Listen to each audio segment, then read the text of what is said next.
THE LAST of the Mohicans. A Narrative of 1757 by James Fenimore Cooper. Chapter 1. Mine ear is open, and my heart prepared. The worst is worldly loss thou canst unfold. Say, is my kingdom lost? Unquote. Shakespeare. It was a feature peculiar to the colonial wars of North America that the toils and dangers of the wilderness were to be encountered before the adverse host could meet. A wide and apparently an impervious boundary of forest severed the possessions of the hostile provinces of France and England. The hardy colonist and the trained European who fought at his side frequently expended months in struggling against the rapids of the streams, or in effecting the rugged passes of the mountains, in quest of an opportunity to exhibit their courage in a more martial conflict.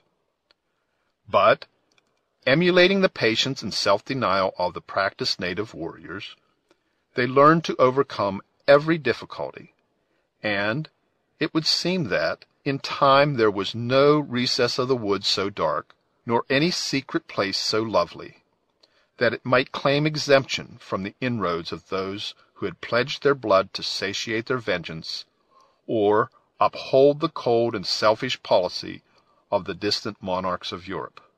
Perhaps no district throughout the wide extent of the intermediate frontiers can furnish a livelier picture of the cruelty and fierceness of the savage warfare of those periods than the country which lies between the headwaters of the Hudson and the adjacent lakes. The facilities which nature had there offered to the march of the combatants were too obvious to be neglected.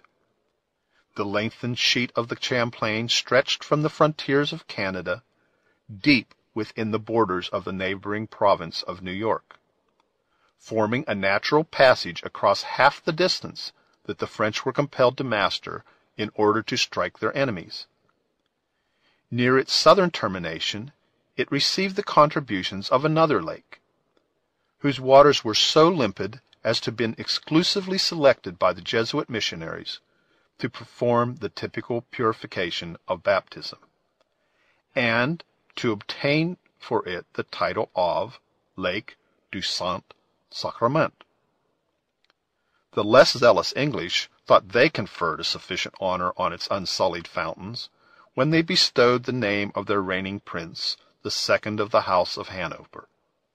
The two united to rob the untutored possessors of its wooded scenery of their native right to perpetuate its original appellation of Horican. Footnote.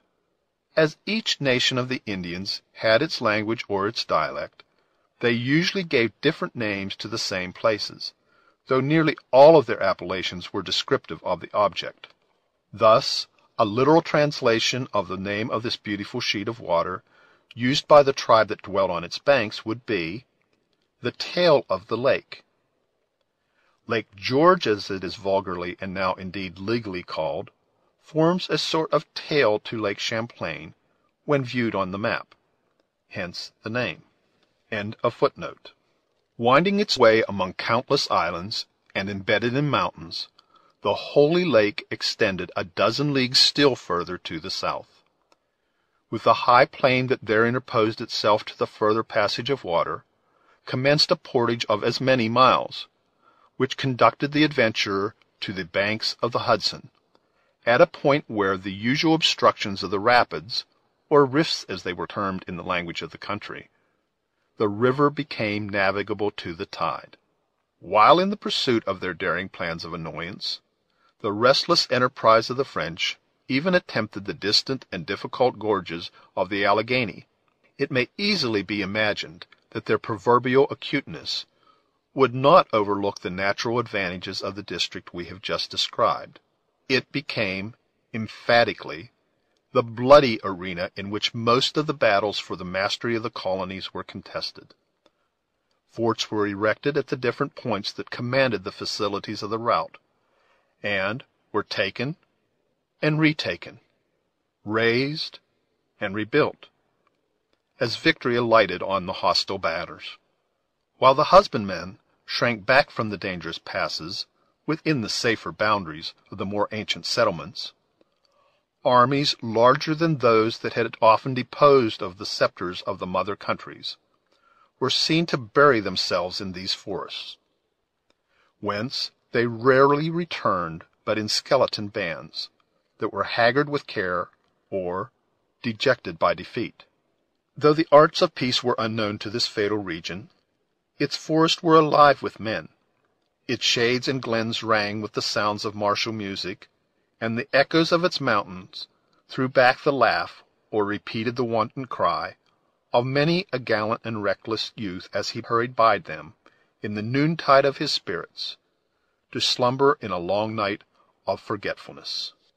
It was in this scene of strife and bloodshed that the incidents we shall attempt to relate occurred, during the 3rd year of the war which England and France last waged for the possession of a country that neither was destined to retain. The imbecility of her military leaders abroad, and the fatal want of energy in her councils at home, had lowered the character of Great Britain from the proud elevation on which it had been placed by the talents and enterprise of her former warriors and statesmen. No longer dreaded by her enemies, her servants were fast losing the confidence of self-respect. In this mortifying abasement, the colonists, though innocent of her imbecility, and too humble to be the agents of her blunders, were but the natural participators. They had recently seen a chosen army from that country, which, reverencing as a mother, they had blindly believed invincible. An army led by a chief who had been selected from a crowd of trained warriors for his rare military endowments, disgracefully routed by a handful of French and Indians, and only saved from annihilation by the coolness and spirit of a Virginia boy, whose riper fame has since diffused itself with the steady influence of moral truth to the uttermost confines of Christendom. Footnote: Washington, who, after uselessly admonishing the European general of the danger into which he was heedlessly running, saved the remnants of the British army on this occasion by his decision and courage. The reputation earned by Washington in this battle was the principal cause of his being selected to command the American armies at a later day. It is a circumstance worthy of observation that while all America rang with his well-merited reputation, his name does not occur in any European account of the battle. At least, the author has searched for it without success. In this manner does the mother country absorb even the fame under that system of rule. End footnote. A wide frontier had been laid naked by this unexpected disaster, and more substantial evils were preceded by 1,000 fanciful and imaginary dangers. The alarmed colonists believed that the yells of the savages mingled with every fitful gust of wind that issued from the interminable forest of the West. The terrific character of their merciless enemies increased immeasurably the natural horrors of warfare. Numberless recent massacres were still vivid in their recollections, nor was there any ear in the provinces so deaf as not to have drunk in with avidity the narrative of some fearful tale of midnight murder, in which the natives of the forest were the principal and barbarous actors. As the credulous and excited traveler related the hazardous chances of the wilderness, the blood of the timid curdled with terror, and mothers cast anxious glances even at those children which slumbered within the security of the largest towns. In short, the magnifying influence of fear began to set at naught the calculations of reason, and to render those who should have remembered their manhood the slaves of the basest passions. Even the most confident and stoutest hearts began to think the issue of the contest was becoming doubtful, and that abject class was hourly increasing in numbers who thought they foresaw all the possessions of the English crown in America, subdued by their Christian foes, or laid waste by the inroads of their relentless allies. When, therefore, intelligence was received at the fort which covered the southern termination of the portage between the Hudson and the lakes, that Montcalm had been seen moving up the Champlain with an army numerous as the leaves on the trees, its truth was admitted with more of the craven reluctance of fear than with the stern joy that a warrior should feel in finding an enemy within reach of his blow. The news had been brought, toward the decline of a day in midsummer, by an Indian runner, who also bore an urgent request from Monroe, the commander of a work on the shore of the Holy Lake, for a speedy and powerful reinforcement. It has already been mentioned that the distance between these two posts was less than 5 leagues. The rude path which originally formed their line of communication had been widened for the passage of wagons, so that the distance which had been traveled by the son of the forest in 2 hours might easily be effected by a detachment of troops with their necessary baggage between the rising and setting of a summer sun.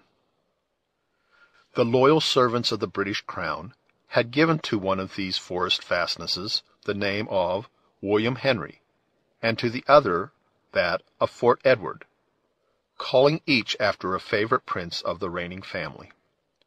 The veteran Scotchman just named held the first with a regiment of regulars and a few provincials, a force really by far too small to make head against the formidable power that Montcalm was leading to the foot of his earthen mounds.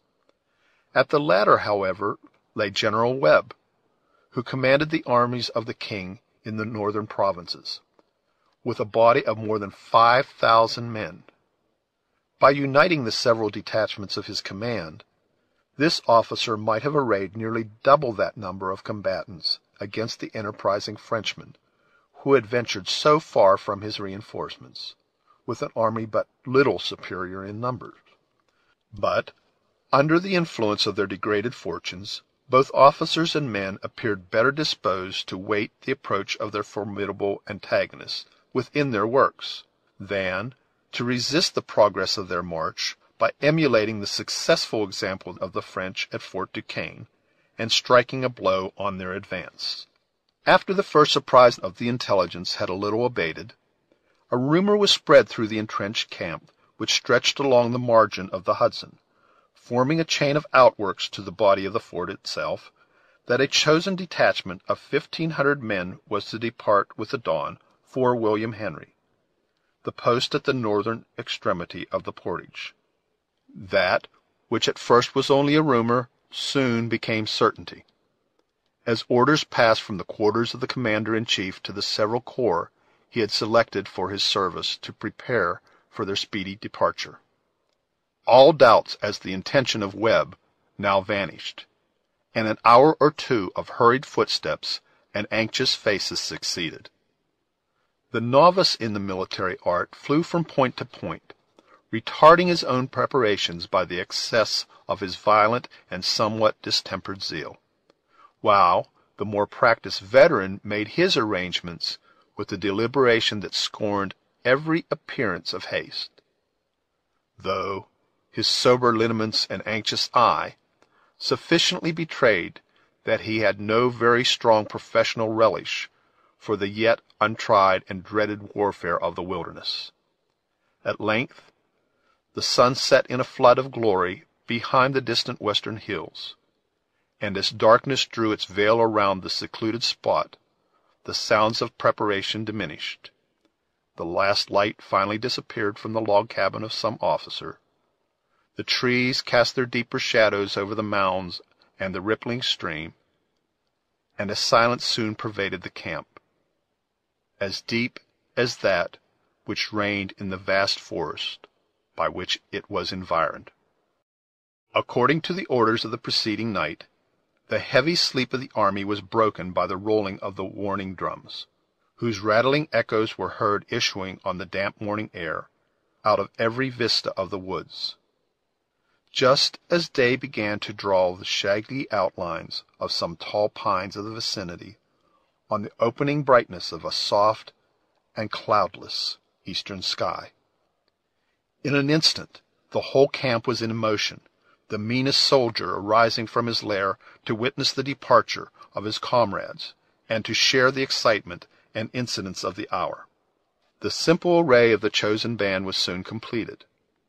While the regular and trained hirelings of the king marched with haughtiness to the right of the line, the less pretending colonists took their humbler position on its left, with a docility that long practice had rendered easy. The scouts departed.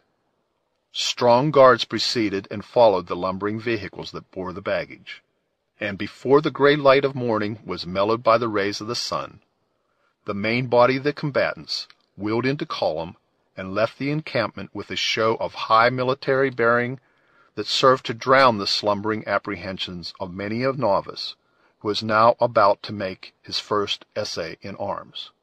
While in view of their admiring comrades, the same proud front and ordered array was observed, until the notes of their fifes growing fainter in distance, the forest at length appeared to swallow up the living mass which had slowly entered its bosom. The deepest sounds of the retiring and invisible column had ceased to be borne in the breeze of the listeners, and the latest straggler had already disappeared in pursuit, but there still remained the signs of another departure, before a log cabin of unusual size and accommodations, in front of which those sentinels placed their rounds who were known to guard the person of the English general. At this spot were gathered some half-dozen horses, caparisoned in a manner which showed that two at least were destined to bear the persons of females of a rank that was not usual to meet so far in the wilds of the country. A third wore trappings and arms of an officer of the staff, while the rest, from the plainness of the housing and the travelling mails with which they were encumbered, were evidently fitted for the reception of as many menials, who were seemingly already waiting the pleasure of those they served. At a respectful distance from this unusual show were gathered diverse groups of curious idlers, some admiring the blood and bone of the high-mettled military charger, and others gazing at the preparations with the dull wonder of vulgar curiosity. There was one man, however, who by his countenance and actions formed a marked exception to those who composed the latter class of spectators, being neither idle nor seemingly very ignorant. The person of this individual was to the last degree ungainly, without being in any particular manner deformed. He had all the bones and joints of other men, without any of their proportions. Erect, his stature surpassed that of his fellows. Though seated, he appeared reduced within the ordinary limits of the race. The same contrariety of his members seemed to exist throughout the whole man. His head was large, his shoulders narrow, his arms long and dangling, while his hands were small, if not delicate. His legs and thighs were thin, nearly to emaciation, but of extraordinary length, and his knees would have been considered tremendous, had they not been outdone by the broader foundation on which this false superstructure of blended human orders was so profanely reared. The ill-assorted and injudicious attire of the individual only served to render his awkwardness more conspicuous. A sky-blue coat with short and broad skirts, and a low cape exposed a long thin neck and longer and thinner legs to the worst animadversions of the evil-disposed. His nether garment was a yellow nankeen, closely fitted to the shape, and tied at his bunches of knees by large knots of white ribbon, a good deal sullied by use. Clouded cotton stockings and shoes, on one of the latter of which was a plated spur, completed the costume of the lower extremity of this figure, no curve or angle of which was concealed, but on the other hand studiously exhibited through the vanity or simplicity of its owner. From beneath the flap of an enormous pocket of a soiled vest of embossed silk, heavily ornamented with tarnished silver lace, projected an instrument, which, from being seen in such martial company, might have been easily mistaken for some mischievous and unknown implement of war. Small as it was, this uncommon engine had excited the curiosity of most of the Europeans in the camp. Though several of the provincials were seen to handle it, not only without fear, but with the utmost familiarity. A large, civil-cocked hat, like those worn by clergymen within the last 30 years, surmounted the whole, furnishing dignity to a good-natured and somewhat vacant countenance that apparently needed such artificial aid to support the gravity of some high and extraordinary trust.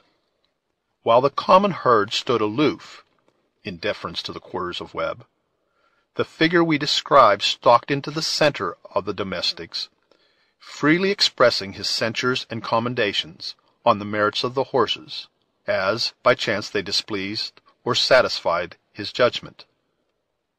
"This beast, I rather conclude, friend, is not of home raising, but is from foreign lands, or perhaps from the little island itself over the blue water," he said, in a voice as remarkable for the softness and sweetness of its tones as was his person for its rare proportions.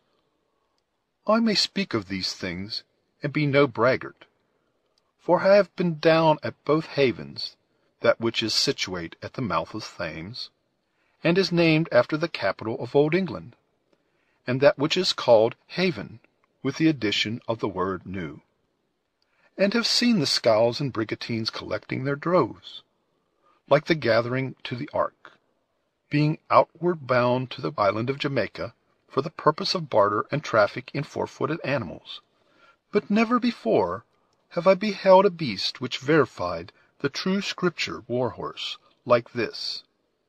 He paweth in the valley and rejoiceth in his strength. He goeth on to meet the armed men. He saith among the trumpets, Ha, ha! And he smelleth the battle afar off, the thunder of the captains and the shouting.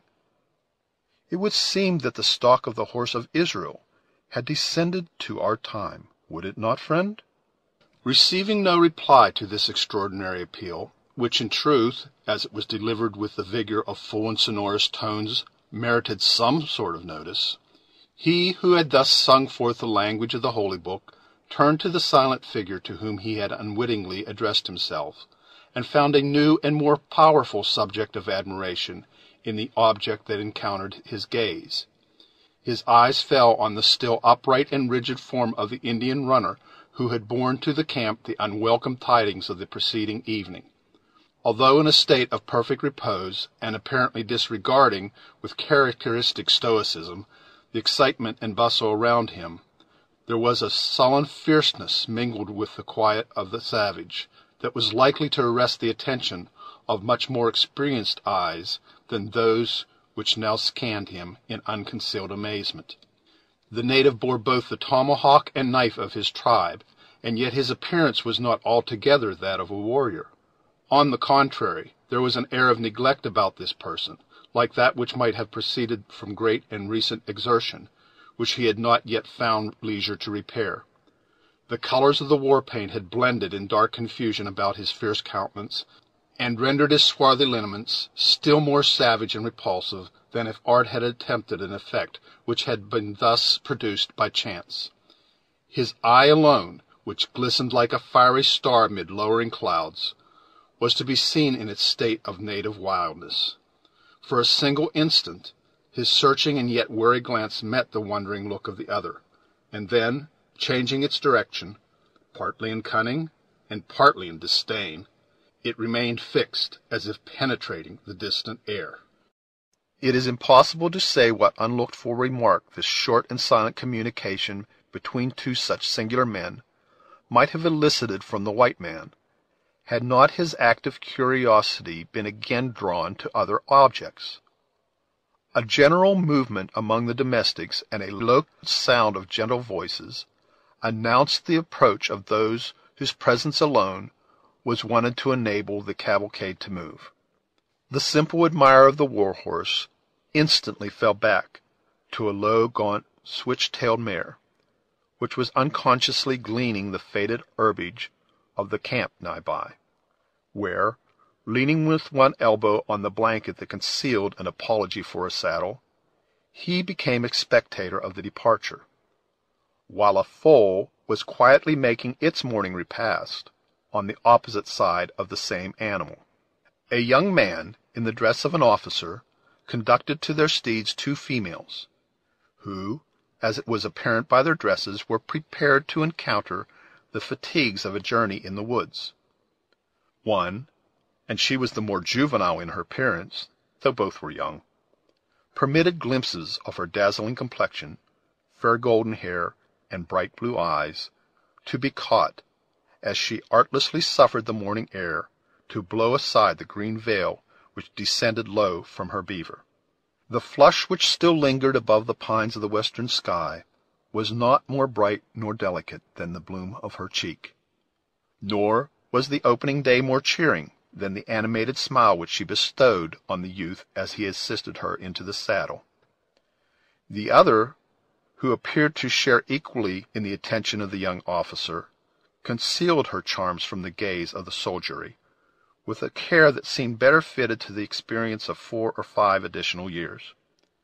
It could be seen, however, that her person, though molded with the same exquisite proportions of which none of the graces were lost by the travelling dress she wore, was rather fuller and more mature than that of her companion.